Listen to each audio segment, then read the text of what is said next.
நம்முடைய மகிழ்ச்சிக்கும் நிம்மதிக்கும் வெளியுலகில் யாரோ ஒருவர் அல்லது ஏதோ ஒரு விஷயம்தான் காரணம் என்று நாம் தேடி ஓடும்போது நம் மனம் ஒரு பந்து போல அலைக்கழிக்கப்படுகிறது. ஒரு சின்ன ஈர்ப்பு அல்லது தற்காலிகமான அங்கீகாரத்திற்கான தேடலிலேயே வாழ்க்கையை கழிக்கிறோம்.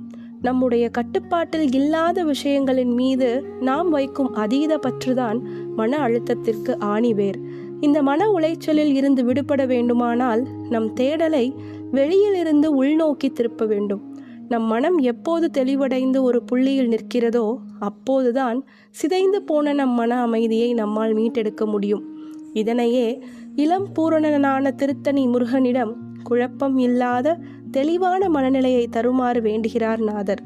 அலைப்பாயும் மனதை தடுத்து நிறுத்தி அமைதி பெறச் செய்ய பந்தாடு மங்கையர் செங்கையர் பார்வையில் பட்டு உழலும் சிந்தா குலம் தன்னை தீர்த்த அருள்வாய் செய்யவேல் முருகா கொந்தார் கடம்பு புடைசூழ் திருத்தணி குன்றினில் நிற்கும் கந்தா இளம் குமரா அமராவதி காவலனே என்று பாடுகிறார் நாதர்.